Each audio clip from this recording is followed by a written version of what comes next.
Nikita Collier, and I'm the founder of the Genius Code. Oh, thank you. Okay. Okay. Wait, which green? Okay. Okay, hello. So this is the agenda for today. I'll be talking about story building.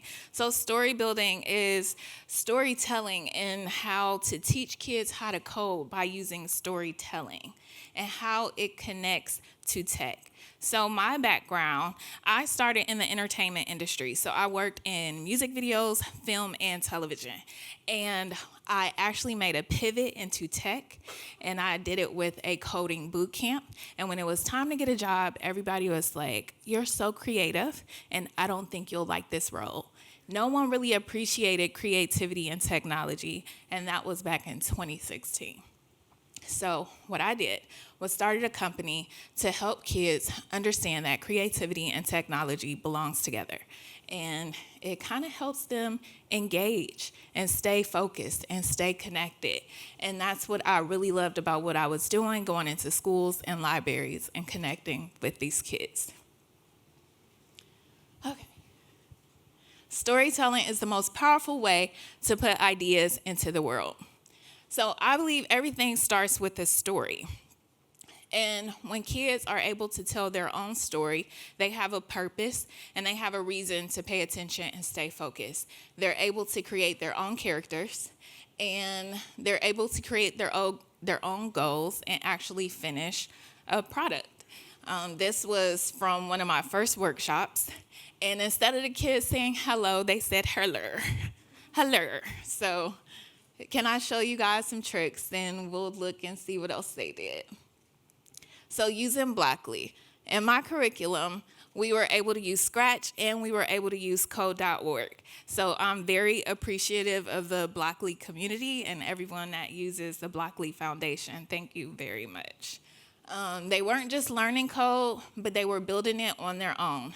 And they were so excited. Everybody was able to put up a character, and they were so excited to make it move, which was great for me because when I first started this, it was mostly syntax, and the kids just weren't connecting like I thought that they would.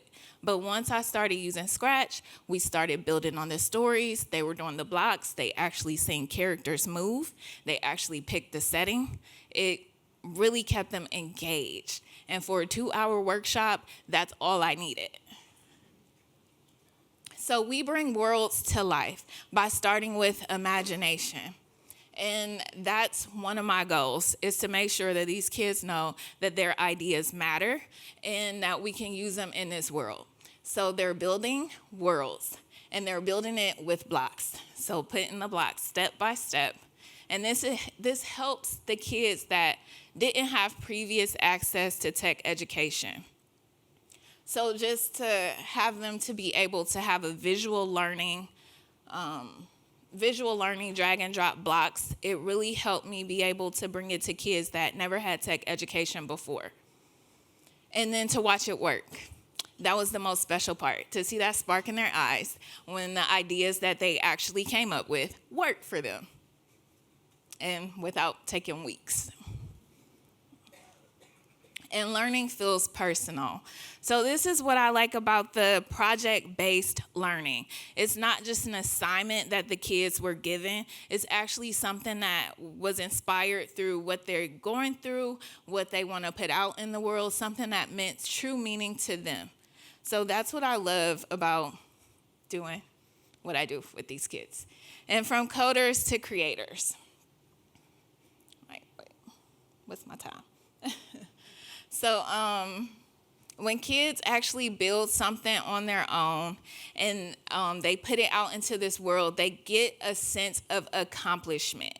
And I don't know if probably everybody here is the can-do and want accessibility for kids, but there are a lot of kids who feel like they can't do something and they don't have that bridge to really guide them to do it. And this is our creator process. So we start with the idea, we build on it with Blockly, and we brand it. And this is an important step because this is where you get your story out to the world, and then you launch it. So You brand it, you get your story together, you can get the colors together, you can get everything that you need to put your story out into the world and actually have that sense of ownership. And these are the skills that we feel really helps our kids with their confidence level and their self-esteem. Critical thinking skills, literacy, because they're putting words and dialogue and characters onto the screen. Creative expression, which is always important with their identity and imagination. And digital fluency, so we're increasing their tech education. And ownership, so that they can finish with a finished product. So, world builders, they're building their own worlds and they're becoming game changers for the future. Starting with a story and not just syntax, just by using one block at a time, moving one character at a time, and it makes a world of difference to these kids and keep them engaged in the classroom. In and out the classroom, because a lot of times on a Saturday, I'm in the library and helping them. And the stories we're building now are building the future. So it is important that these kids stay engaged throughout these lessons. It's important that they're accessible to even neurodivergent learners, as I'm a neurodivergent learner, and people with invisible illnesses still need that accessibility and to be able to stay engaged. And then this is how we do our story building with our kids. We was starting with the story. Where does your story take place? We imagine a world. Is it a city? Is it a forest? Or is it something completely new that you want to develop? And then also now using generative AI, they actually create the settings themselves. So that's always fun to like put a prompt together and see what comes out. And then you create your character. Who is your main character? What do they care about? And what's their goal? And this is when the kids really get to put their ideas together and put their characters together and create a storyline. And then you map the movement. So this is where you start blocking. And what do you want your character to do? And then most of the classes, soon as they move across the screen, they get super excited. And hit the start button, see what happens. Do you need to tweak it to get your finished product exactly how you want it? Oh. I think that's it. That is super fast. Thank you, sorry. Yeah. Are you missing slides?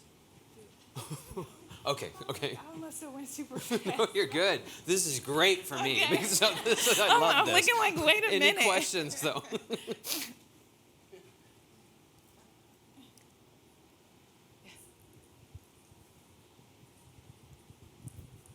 This is so fantastic. I love seeing this. How do you see within different groups of people, especially as a software engineer myself, I am really focused on girls in coding. Do you see that in the classroom, every different type of person is engaged, or do you have to kind of tailor different lessons to try to help bring more people to the table? So I have to tailor every workshop that I'm in. It's so different. And then it's a mix. It's not just girls or boys or one age. It's normally a mix between like typically 4th to 7th grade and girls and boys. And you see once one kid start drifting off, that's when the rest start to kind of like get bored a little bit. Being able to reel it back in by like, okay, well, what is your character doing for this character? It helps them stay connected. It helps them stay focused. It's kind of like team, keeping them a team. But yeah.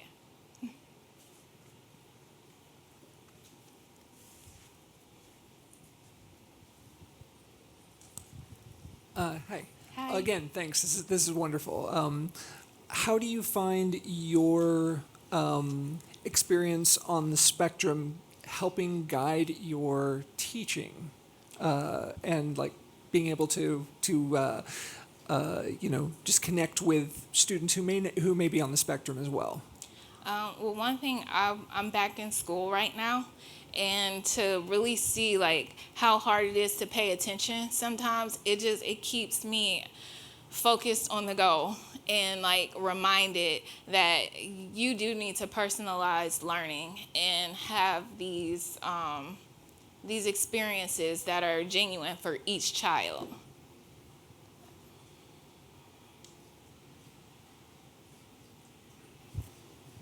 Thank you, Nikita, Thank you so much. Oh wait, I gotta thank you.